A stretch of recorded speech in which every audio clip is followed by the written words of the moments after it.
Hey guys, welcome back to my YouTube channel. तो आज हम इमॉर्टल सिस्टम सीरीज को फिर से कंटिन्यू करने जा रहे हैं। तो जैसे कि हमने प्रीवियस एपिसोड में देखा था, जो डिस्पल होते हैं किंग ग्लांस एक्ट के, वो हुओ को रोक रहे होते हैं और बोल रहे होते हैं कि तुम ऐसे यहाँ से नहीं जा सकती हो। अगर ये न्यूज़ फैल जाएगी तो हमारा किंग ग्लांस एक्ट सर्वाइव कैसे कर पाएगा। ऐसे तुम आम लोग होते तो तुम इनोसेंट होते, पर तुम इमॉर्टल्स के realm में आ चुके हो तो गलती तुम्हारी है। एपिसोड नंबर 5 की स्टार्टिंग होती है। हुओ बोल रहा था, तो अच्छा ऐसी बात है, मैं मारना नहीं चाहता हूँ किसी को, पर तुम मेरे को फोर्स कर रहे हो ऐसा करने के लिए। ठीक है, वो अपनी स्वॉर्ड को बाहर निकाल देता है और सोच रहा होता है कि इनमें से जो एल्डर्स हैं उनकी हाईएस्ट कल्टीवेशन फाउंडेशन बिल्डिंग के 9th स्टेज पे है, और जो लोअर एल्डर है उसकी फाउंडेशन बिल्डिंग 6 स्टेज पे है कल्टीवेशन। अभी मैंने कुछ ज़्यादा खतरनाक फाइट की है तो मेरी स्पिरिचुअल एनर्जी खत्म हो चुकी है। अब मेरे को 10 ओपोनेंट्स के साथ फाइट करनी पड़ेगी। मैं डिसएडवांटेज पे हूँ। तभी उसकी रिंग से एक एनर्जी निकलती है, एनर्जी उसके फोरहेड पे आ जाती है। वो सोच रहा होता है मेरी कल्टीवेशन काफी ज्यादा इंक्रीज हो गई। मैं half step golden core stage पे पहुंच गया। जो एल्डर्स होते हैं वो बोल रहे होते हैं, ये बच्चा तो कुछ ज्यादा ही अजीब सा है, इसकी कल्टीवेशन इतनी कैसे बढ़ गई, ये तो हम सभी को सरपास कर गया। ऐसे जल्दी से अटैक मत करो, ये जिस तरीके से इम्प्रूव कर चुका है इसके कोई ना कोई साइड इफेक्ट्स होंगे ही। वो अपनी स्वॉर्ड को ऐसे ऊपर की तरफ उठाता है और सोच रहा होता है कि अच्छी बात है, मेरे पास मेरे मास्टर की ब्लेसिंग है। वो एक स्वॉर्ड का अटैक कर देता है जिससे एक ड्रैगन जा रहा होता है आगे की तरफ, और वो ऐसे एल्डर्स को खत्म कर रहा होता है। वो थक चुका होता है, सोच रहा होता है कि मैंने 2 ड्रैगन 9 स्ट्राइक को अपनी पूरी फोर्स लगा के रिलीज कर दिया, अब मेरे को कुछ ठीक सा लग रहा है। जो स्पिरिचुअल एनर्जी है मेरी बॉडी के अंदर वो खत्म हो चुकी है। एल्डर्स तो उड़ गए जो सामने थे, ये मेरा चांस है किंगलान सेक्ट से भागने का।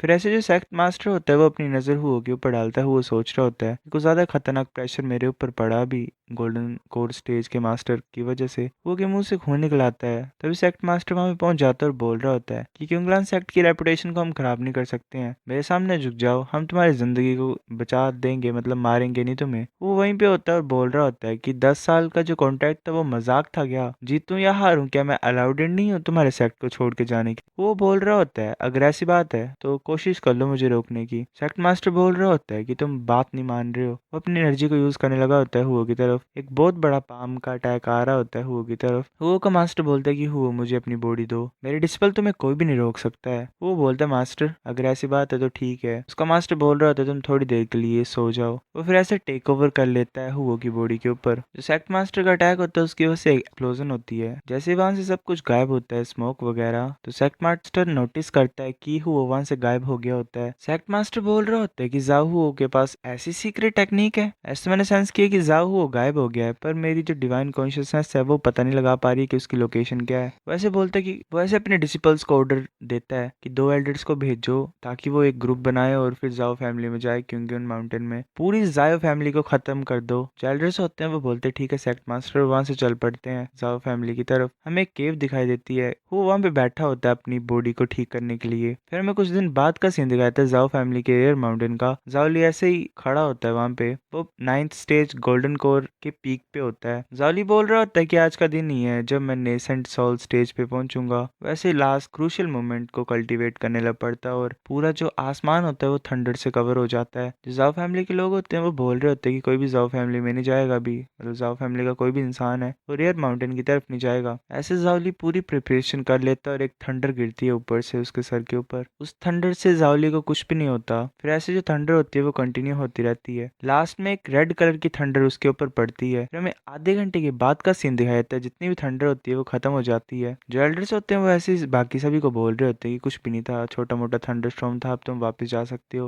वहां चल पड़ते हैं। जाओली नीचे आ जाता है और बोल रहा होता है कि मैं सक्सेसफुली नेसेंट सोल स्टेज को पास कर चुका हूँ। एक चाइल्ड जैसे बन गया होता है उसकी बॉडी के अंदर एनर्जी की वजह से। जिनसन सीड वहां पे आता है और बोलता है मास्टर क्या तुम ठीक हो। जाओली बोल रहा होता है मैं ठीक हूँ। जो नेसेंट सोल थंडर ट्रिब्यूलेशन थी वो कुछ भी नहीं थी। कल तुम्हें पता है ये थंडर ट्रिब्यूलेशन क्या होती है, जब कोई कल्टीवेटर हेवेंस के अगेंस्ट में जाने की कोशिश करता है, अपनी पावर को हेवन से ज्यादा इंक्रीज करने की कोशिश करता है, तो heaven as a punishment thunder भेजती है उन्हें खत्म करने के लिए। जिनसन बोल रहा होता है कि कॉन्ग्रेचुलेशन मास्टर, तुम नेसेंट सोल स्टेज पे पहुंच चुके हो, आगे का रास्ता भी तुम्हारा अच्छा रहे और थंडर ट्रिब्यूलेशन तुम्हारा कुछ भी ना उखाड़ पाए। फिर ऐसे जाओली और जिनसन बैठे होते हैं कल्टीवेट करने के लिए। जाओली देख रहा होता है सिस्टम की तरफ। उसकी एज 1500 हो गई होती है, मतलब 125 साल का होता है, और मैक्सिमम 1500 हो गई होती है। जाओली सोच रहा होता है कि मैं सिर्फ एक आम सा इंसान था जिसे पैदा होने का, बूढ़े होने का, बीमारी का और मरने का डर था, पर अब मेरे पास 1000 साल की उम्र है। फिर वो ऐसे ही उसे नोटिफिकेशन आती है कि क्योंगलान सेक्ट के डिसिपल्स जाओ फैमिली के टेरिटरी में एंटर कर रहे हैं। तुम्हें फिर से चॉइसेस मिलती हैं। पहली चॉइस ये है कि तुम्हें डायरेक्टली अटैक करना और इन सभी को मार देना, तुम्हें 5th रैंक सुपीरियर ट्रेजर मिलेगा। ऑप्शन 2 ये है कि तुम अटैक नहीं करोगे और देखोगे बिना किसी इंटरफेरेंस के, इससे तुम्हें 4th rank middle grade treasure मिलेगा। जाओली सोच रहा होता है कि अगर मेरे को शांति से रहना है तो मैं ऑप्शन 2 को चूज करता हूँ। अगर जाओ फैमिली बचेगी नहीं और सिर्फ मैं ही रहूंगा अकेला, तो फिर उसका मतलब क्या होगा? जाओ फैमिली के डिसेंडेंट्स को कोई भी आउटसाइडर्स हार्म नहीं करना चाहिए। वो पहले को चूज कर लेता है कि डायरेक्टली अटैक करना। वो सारे डिसिपल्स की तरफ देख रहा होता है। उनका जो कल्टीवेशन लेवल होता है वो foundation, first stage, foundation, building, 8th stage, इन्हीं के बीच का होता है। जाली बोल रहा होता है कि टोटल 10 पीपल हैं, उनमें से सबसे ज्यादा स्ट्रॉन्ग सेकंड एल्डर है जो कि 8th स्टेज फाउंडेशन बिल्डिंग के ऊपर है। ये छोटे मोटे बच्चे मेरे से अटैक मेरे साथ फाइट करने की सोच रहे हैं। जावली जल्दी से वहां से चला जाता है। जिनसिन बोल रहा होता है कि ये तो और भी ज्यादा फास्ट हो गया है। फिर ऐसे हमें एल्डर्स और डिसिपल्स दिखाई देते हैं। एल्डर बोल रहा होता है सभी सेक्ट मास्टर ने हमें ऑर्डर दिया है कि हमें एक भी पर्सन जिंदा नहीं छोड़ना जाओ फैमिली का, और जाओ को किसी भी कीमत पे रोकना है ताकि वो जाओ फैमिली में वापस ना आ पाए। इस पूरे एरिया को कवर कर लो। डिस्पल बोल रहा होता है कि हमारा एल्डर तो कुछ ज्यादा तेज है, ये आप ही का प्लान हो सकता है। एल्डर बोल रहा होता है हाँ। तभी जाओली वहां पे जल्दी से टेलीपोर्ट होके पीछे आ जाता है और बोलता है कि क्योंग्लान सेक्ट तो अच्छा बनने की नौटंकी करता है, मैंने ये नहीं सोचा था कि वो इस तरह की हरकतें करेगा। वो सब बोल रहे होते क्या? जाओली बोल रहा होता है ऐसी बात तो मैं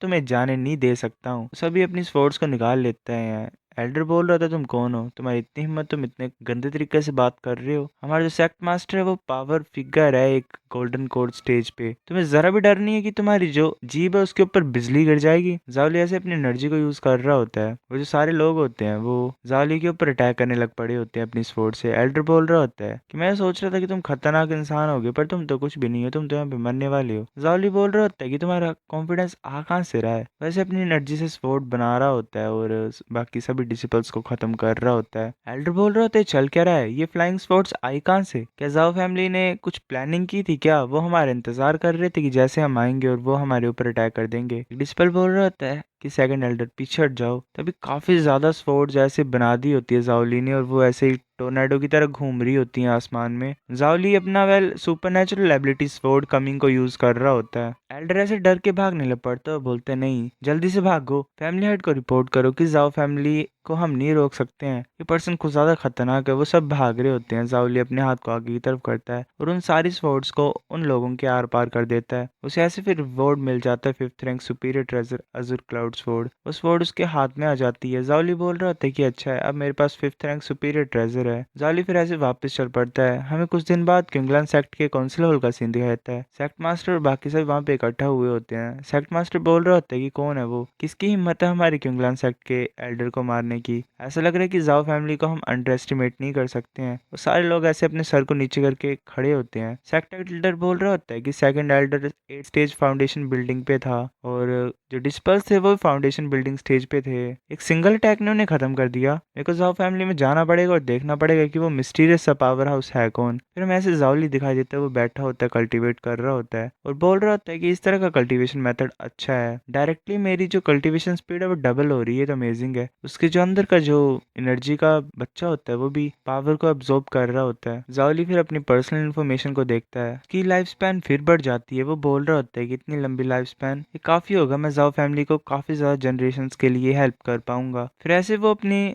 उस बच्चे को ऊपर की तरफ भेजता है एनर्जी के और पूरी सिचुएशन देख रहा होता है, पूरी जाओ फैमिली में क्या क्या चल रहा होता है। वो बोलता है अब जाओ फैमिली के पास पैसा है तो इस ओल्ड मैन को चिंता करने की कोई जरूरत नहीं है। वो फिर क्योंग्लान सेक्ट के सेक्ट मास्टर को भी नोटिस कर लेता है। वो सोच रहा होता है गोल्डन कोर रेलम का कल्टीवेटर यहाँ पे क्या कर रहा है। वो उसकी इन्फॉर्मेशन पढ़ता है, उस पर लिखा होता है कि वो क्योंग्लान सेक्ट का मास्टर है। जाओली बोल रहा होता है कि क्योंग्लान सेक्ट का मास्टर, मैंने एक्सपेक्ट नहीं किया था कि ली क्योंगशान यहाँ पे आ जाएगा और ये गोल्डन कोर रेलम का कल्टीवेटर जो मेरी जाओ फैमिली में प्रॉब्लम कोज करने के लिए आया है, अगर ये कुछ करेगा तो मुसीबत हो जाएगी, सब कुछ खत्म हो जाएगा। ये एक तरह का टाइम बॉम्ब है, पर मैं नेसेंट सॉल स्टेज पे हूँ, वो मेरे से कम स्टेज का है, मैं इसे ऐसे नहीं मूव करने दे सकता हूँ। सिर्फ मरे हुए लोग ही होते हैं वो जिनसे हमें कोई डर नहीं होता है। ऐसे हम सेक्ट मास्टर दिखाई देता है, वो चला होता है, वो सोच रहा होता है कि ये जाओ फैमिली की रेजिडेंस, ये तो सनसेट सिटी के अंदर भी एक छोटी सी सिटी लग रही है। जाओ फैमिली जरा भी सिंपल नहीं है, ऐसा लग रहा है कि मुझे और इन्वेस्टिगेट करना पड़ेगा। तभी जाओली से मैसेज भेजता है कि इन्वायरमेंट कैसा है यहाँ का फेलो कल्टीवेटर। सेक्ट मास्टर रुक जाता और सोच रहा होता है कि जाओ फैमिली सच्ची मुझे सिंपल नहीं है जैसी लग रही थी सरफेस के ऊपर, शांत रहता हूँ मैं। वो बोलता है कि फेलो कल्टीवेटर तुम मजाक कर रहे हो है ना, जो स्पिरिचुअल एनर्जी जाओ फैमिली की अंदर वो तो एक जन्नत की तरह है, पर इस टाइम मैं बिना परमिशन के बिना इनविटेशन के यहाँ पे आ गया हूँ, तो मुझे माफ कर दो, मैं माफी मांगता हूँ तुमसे। प्लीज मुझे अपॉर्चुनिटी दो कि हम फेस टू फेस बात करें। अगर तुम मेरी बात नहीं मानोगे और मेरे सामने आ जाओगे तो मैं तुम्हें खत्म कर दूंगा। जाली बोल रहे होते कि ऐसी बातें क्यों कर रही हो, मैंने तुम्हारे लिए चाय प्रिपेयर की है जाओ फैमिली के रेयर माउंटेन में, प्लीज मिलना है मुझसे तो आ जाओ रेयर माउंटेन में फेलो कल्टीवेटर। तभी सेक्ट मास्टर आ रहा होता है जल्दी से और वहां पहुंच जाता है। वो बोल रहा होता है कि मैं म्यूजी हूँ, मैं मीटिंग के लिए आया हूँ। वो ग्रीट करता है जावली को। जावली बोल रहा होता है कि मेरा नाम जाओ चैन है, मैं एंसेस्ट्रल एल्डर हूँ जाओ फैमिली का, प्लीज बैठो। सेक्ट मास्टर बोल रहा होता है कि अच्छा तुम हो एल्डर जाओ फैमिली के, जो कॉन्ट्रैक्ट था 10 सालों का उसने मेरे बिलव्ड डिसिपल को एक क्रिपल में कन्वर्ट कर दिया है, डिसेबल हो गई है वो। ये सब कुछ जाओ फैमिली के बस से है। मतलब सेक्ट मास्टर सोच रहा होता है कि आज मुझे इस ओल्ड मैन को किसी भी तरीके से खत्म करना पड़ेगा। जावली को नोटिफिकेशन आती है कि किलिंग इंटेंट फील हो रहा है तुम्हें ली क्यूंग शान से। सो गाइस ये एपिसोड इतना ही था। अगर आपको नेक्स्ट देखना है तो लाता हूं मैं कुछ दिनों में, तब तक बाकी की सीरीज को एंजॉय करो। मिलते हैं आपसे कुछ दिनों में, बाय।